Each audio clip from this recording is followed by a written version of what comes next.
Great. Well, I'll start by introducing you, Eriks Esenvalds, and I became familiar with your music, I guess about 10 or 12 years ago, and the Vox Humana Chamber Choir back then started performing your music, and I know for me it was music that seemed very original, had a really beautiful voice to it, a unique characteristic, and your music immediately became part of a series that we do at a national observatory, partially because of the text tying in with exploration and stars, as well as performing in an acoustic that was very reverberant, and pieces including wine glasses and hand chimes really came to life in that sort of space. And myself and the choir have really fallen in love with your music. We've enjoyed performing it. And so thank you so much for being here today and for giving me the opportunity to ask you a few questions and to learn about your music. Oh, thank you, Brian. I'm glad to be helpful as much as I can, with my music. And thank you for performing it. And I'm very sorry for to tune the glasses. That's a challenge. And I'm very sorry for that. Well, we have a soloist in the choir whose job is just to tune the wine glasses, and he has a special app that he uses, and they're tuned very specifically. It's just incredible because when they're perfectly in tune, the pieces really shimmer. And we found that you actually need to add a little bit of water during the piece to make up for water that you might be losing just through evaporation, if you can imagine that. Oh yeah, I'm glad that the piece is only 4 minutes long. Right. This is very true. So, I'm going to jump right in and ask you how COVID, how the pandemic has been affecting your life and your work. Very much, very much. All my trips abroad have been postponed or even canceled. Yeah, I since March I have been in Latvia. No trips abroad at all.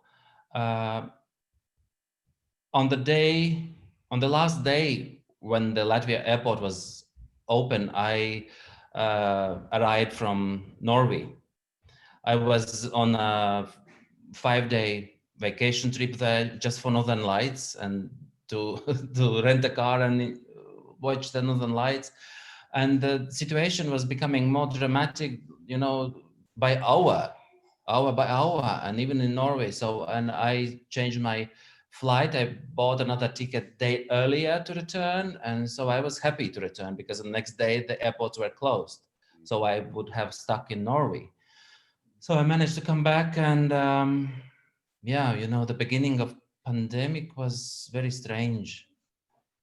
I had to stay in self-quarantine just to watch, but no, I didn't have a virus.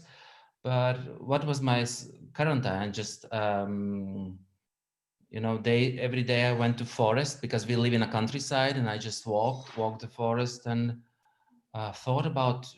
It's unbelievable that such a tiny virus could stop whole world. So powerful, isn't it? I'm very thankful for commissioners that they haven't, canceled their commissions, so I can work. I also teach at Music Academy. My students. So, I work. What's that like teaching right now? How does that work? Is it online completely? Yeah, in the spring, so from March till June, it was completely online. But now, from September in Latvia, we go to schools, and if there is in a local town somewhere is a virus in a classroom, then the epidemiologists check this out and they give instructions what to do next. And some schools have closed particular classes, but no school has been shut down. Okay. So it's at the moment we are like following those local infections. I wonder for you. I've spoken with a few other composers, but and seems very challenging. yeah, and very much, relative to the region you're in, and how local authorities are managing. I know some composers have spoken about, although this has been a very difficult time for a lot of reasons, I think similar to the reasons you mentioned, they also have found that there's been some unique positive outcomes during this time. Speaking with a local composer, Kathleen Allen, recently, who talked about how her and a lot of her colleagues, they're talking more often, they're sharing ideas, they're collaborating more, and this need to connect with people is something that has been coming out during this time. And I wonder for you, if in your life or in your work, have there been any positive sides to this? Anything that you can say, well, this might not have happened unless we were in the midst of a pandemic or something like that?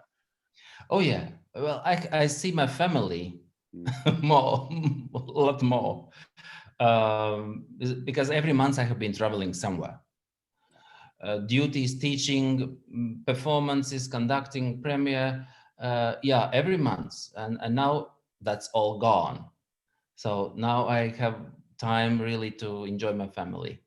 And every weekend we just drove to a walking park or lake or Baltic Sea, and that every Saturday, every Sunday since the pandemic, yeah, we have been in nature.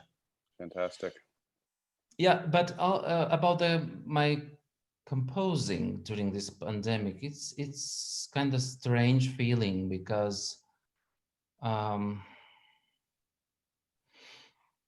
I don't want to lie in my music. Um, and emotionally, psychologically, physically, I have been affected by the pandemic. So, and yeah, when I composing, I just keep asking my question, um, how happy can I be Mm. composing?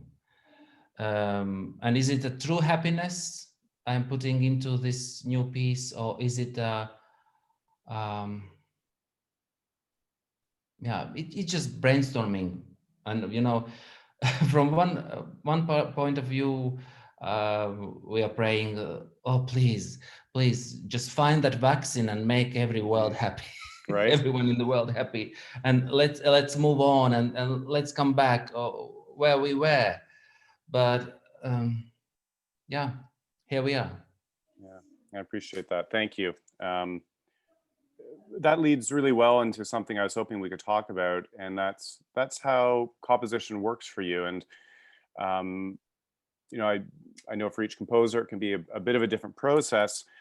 I wonder, could you talk a little bit about sort of the journey between maybe receiving a commission, or you've committed to writing a piece of music for someone or a group, to it finally getting performed? What's that journey like for you? What happens in this in that journey? If a commission is for choir, Hmm. then the text is first. Okay. Text comes first. I don't write my own text. I don't write poems. I had tried it 30 years ago. Mm-mm. No, that's not my field. So I really focus on text. What does it satisfies me? Do I feel that text? Um, Emily Dickinson is still a challenge for me. Hmm. Um, she says 2 words, comma, 3 words, full stop, 2 words again. She stops and stops and stops. While Sarah Teasdale, so far I have written 14 songs with Sarah Teasdale, including Stars, Evening, Spring Rain, and so on. Sarah Teasdale, her poem, her words just flow like a river. And that's where I'm looking always in the poem, does this poem flow, Okay. endlessly? So I can start to paint this story in my music. I really see myself as a painter. Yeah. And another topic, what is important to me, is that I have been given a full freedom to compose stylistically and in choice of poem. So because then I see myself as a bird who can fly into the highest orbits in my imagination. So I can have my widest wings to fly this high. If I have been given several restrictions, like, or sopranos doesn't sing higher than F, or second bassist doesn't sing lower than G, then my wings become smaller and smaller, so to speak. And yeah, because as a creative person, we want to do our best, and that's fantastic that there are no technical restrictions, and we can do our professional job. That's wonderful. I think I heard you speak at one point a few years ago at a conference about requiring no restrictions, and so that makes me wonder a little bit, when you finish writing a piece of music and then it goes to performance, what that's like for you. Do you find that you're very often involved in the preparation for a piece going into performance, or you might come to the actual concert and hear it, and what's that experience like, to hear how someone else has taken your very personal and independent masterpiece and then reinterpreted it? That's a very good question. I definitely will not break into the interpretation. No, then in a way that saying there is only one my interpretation. No, I will fully respect the performer's interpretation. If I am nearby, and if I can attend the last rehearsal, maybe I will just whisper a tiny detail, uh, louder, softer, or faster or slower, but not more. Um, but when I receive commission, I am happy to get to know the performer. So I ask, please send me your recordings, send me a video, send me the repertoire your singers have been singing for years. So because I definitely don't want um, mm, to feel to find my piece as a real challenge, and that the singers would need to have additional rehearsals because this piece is so hard, and so on. No, so I will respect the quality, the level where the choir has been, where the choir is now. So, and I will that's, this is a professional job, to find the capability to still make wonderful musical piece fitting with a choir capability. But but i am but I'm really like praying, please have the full range of the voices. Mhm. Yeah. Yeah. I remember when I was 14 years old in my native town, and I was accompanying my church choir, and there I started to write my first choral songs for the church choir. And my church choir the sopranos couldn't sing higher than F. And and with every new piece, I wanted to try another thing, to have six part score, 7 parts and 8 parts, and I always longed for, this climax, the sopranos should sing G or A flat, but I couldn't write for them this. And then when I became 18 years old and I entered the Latvian university to study psychology, uh, I moved to Riga, the capital, and I found a church there, and they had a wonderful youth choir, full range of voices, and I continued my writing, and then I was happy. Yeah. Mm.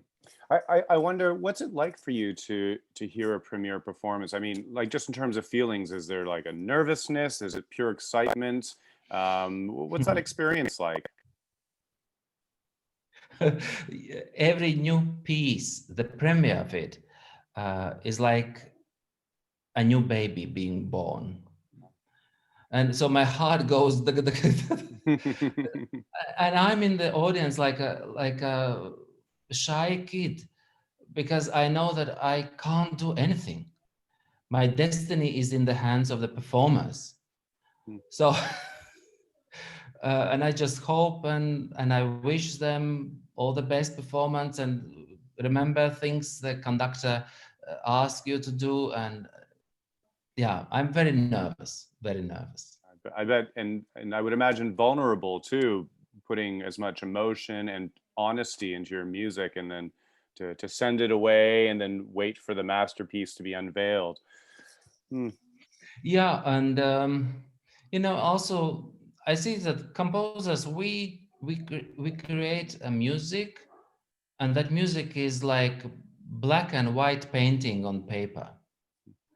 But the performers are those uh, people who has coloring pencils, and they will through their performance they will color that music, and therefore this we composers can't do without performers. So we are very, very happy for each performance.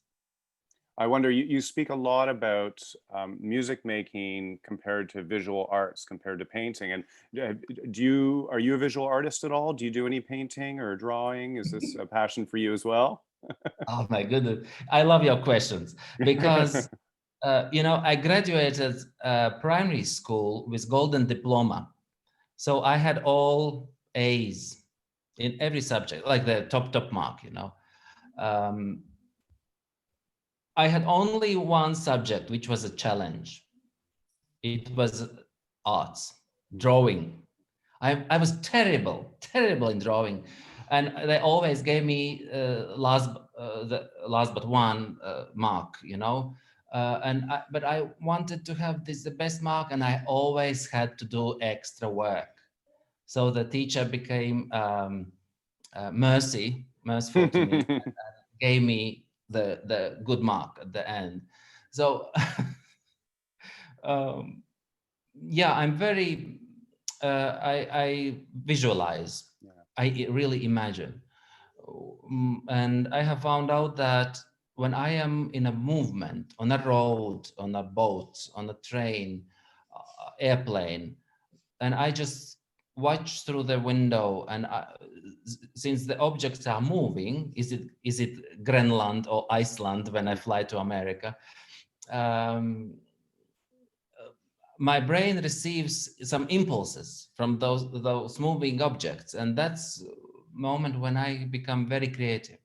So the visualizing impulses and imagination, when I compose a particular story, let's say person fighting in a war, or in a storm, or a moment just watching the stars, you know I see them myself.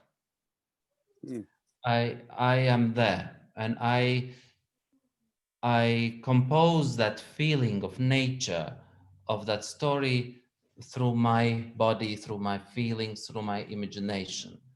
Every work is like this. That's interesting. I think about your music, and I think about the very strong visual images that they evoke for me.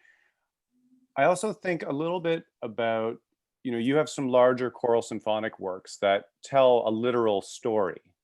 And then I think about some of the works. One of the first works that I performed with Vox Humana was Northern Lights.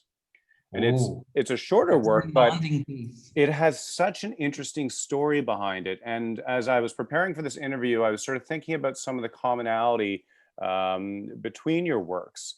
And for me, there's a really strong storytelling element there.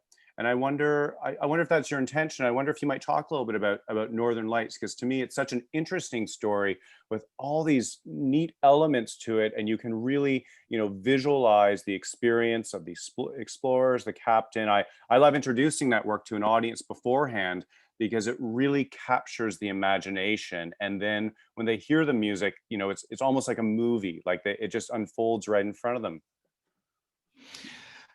Yeah, when I received commission to write piece, and I decided it to be about the Northern Lights because I was already at the beginning of my bigger project, which was the Nordic Light Symphony. So, and it took me 4 years to travel to the Nordic places, Alaska, Greenland, Iceland, Scandinavia, and to meet storytellers, the indigenous people, and film them telling their folklore, their legends, their folk songs about the Northern Lights. So I incorporated those video clips in my symphony. Mhm. But of course, I collected more stories, and I couldn't include all of them in the symphony. So parallel to the symphony, I wrote two smaller works. First was Northern Lights, and another was Rivers of Light.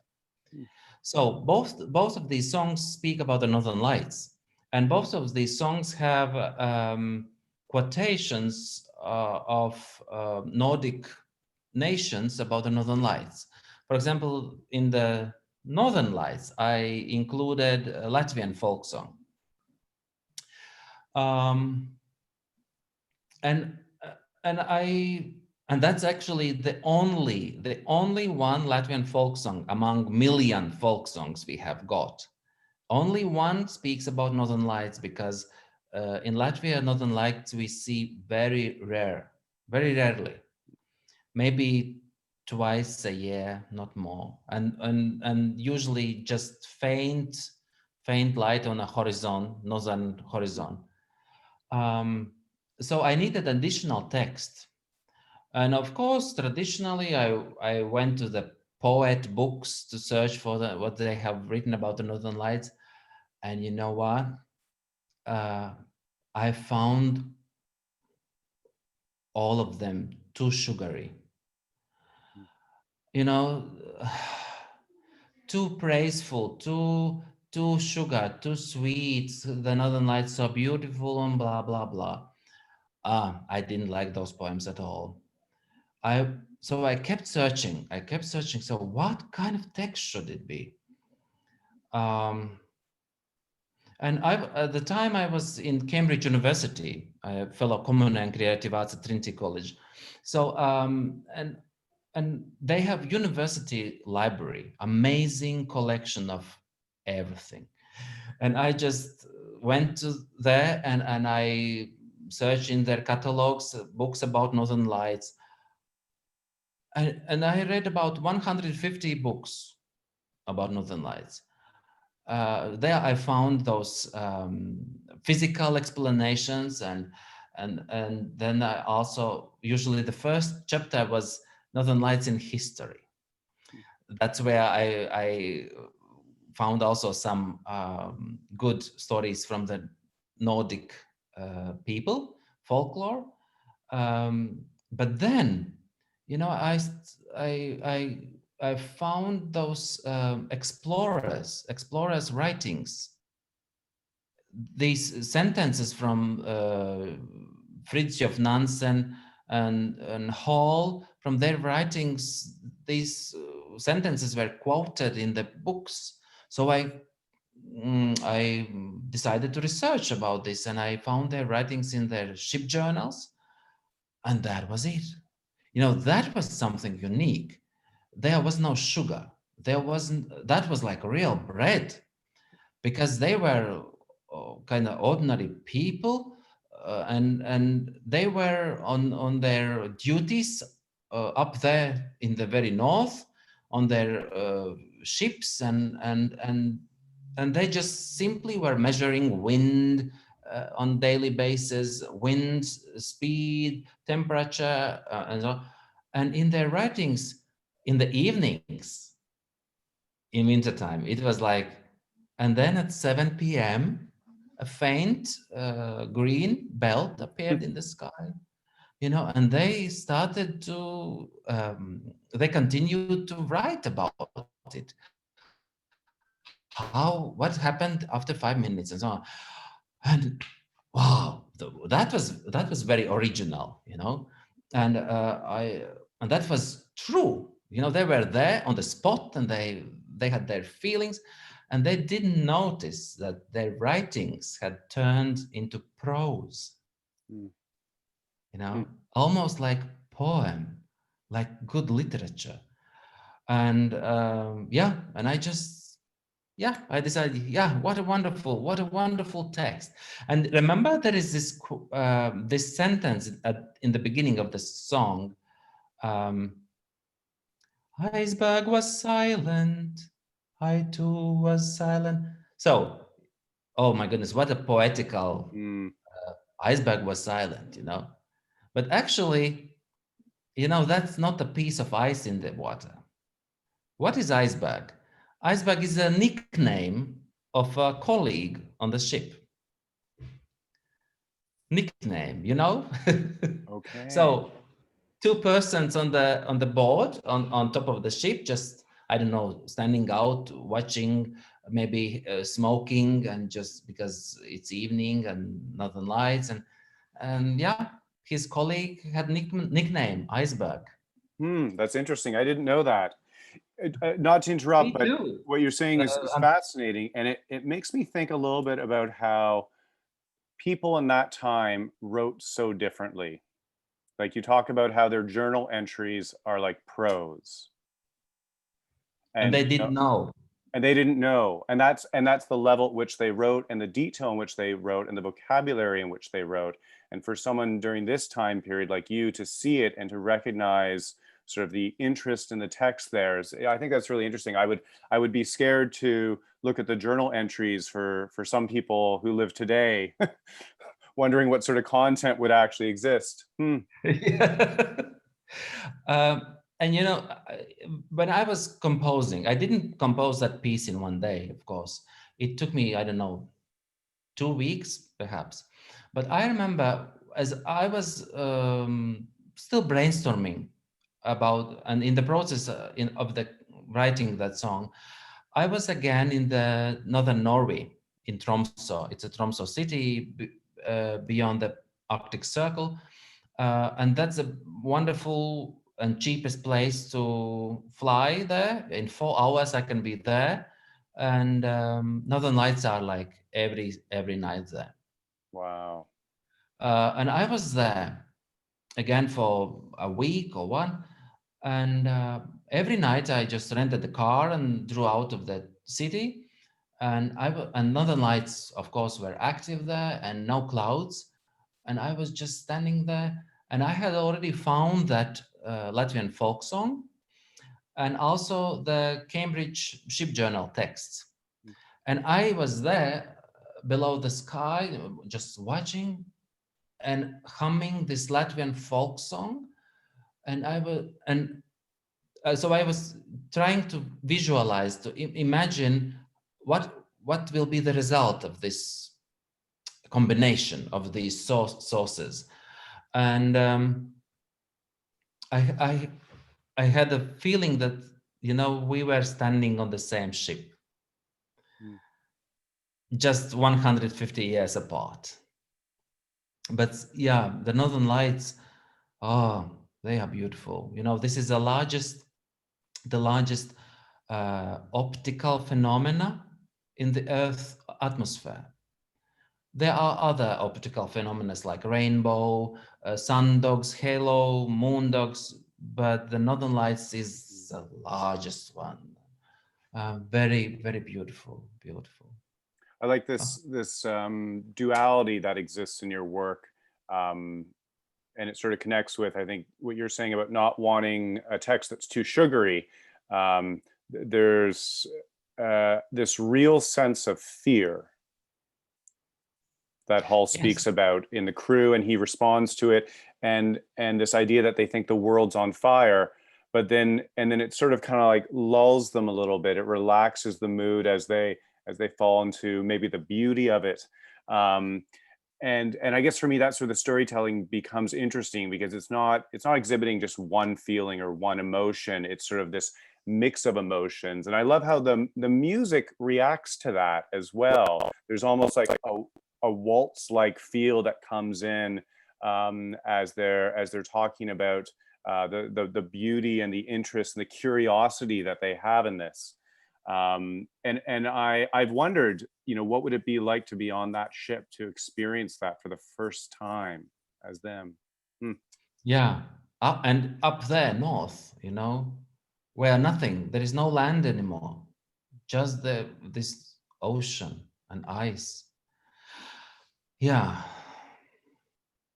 Eric, I'm so appreciative of this time that we've had today, and for you to be able to talk about your process. And something that really strikes me about you is the your great sincerity in, as a person, but also as a writer of music. And I think that is probably one of the reasons why myself and the choirs I work with have been so drawn to your music, because I think we hear that truth and sincerity in there.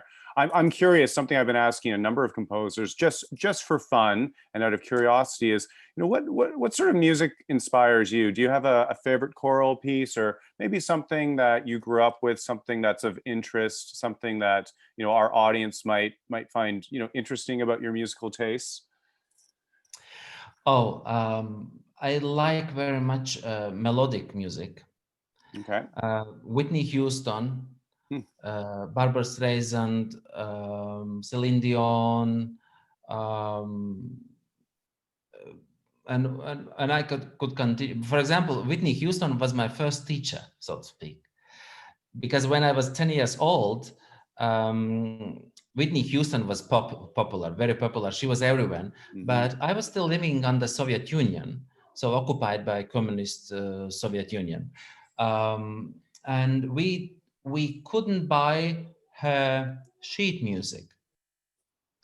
But I was already a student, a pupil at children music school. I went every afternoon to study piano, solfeggio, singing choir, and so on. So I was very good at piano, and I played her songs on my piano just by listening.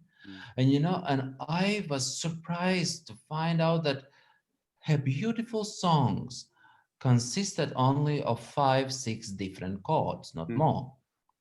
And that was a revolution to me. And at that time, my choir teacher, she once asked me, Eriks, why don't you compose? Because I remember I in one break I showed her just some melody I had written with pencil, and she played it on the piano. Well, it didn't sound good, but after that, she said to me that sentence, Eriks, maybe you should compose. And I went home, and I was 10 years old, and I sat at my piano and I started to think, how was it to compose? And Whitney Houston was there on the TV and cassettes everywhere, and I played her songs, and the beautiful harmony, the beautiful order of her chords. So that was my beginning of composing. I started to write my own instrumental tunes, um, using Whitney Houston's chords, but I changed their order. You see, that Really? was so she was my first teacher, actually. And when I wrote arrangement years later, Amazing Grace Hmm. for mixed choir, there is the solo at the beginning and at the end of the piece. I had imagined that one day she would sing that solo. Maybe in heaven.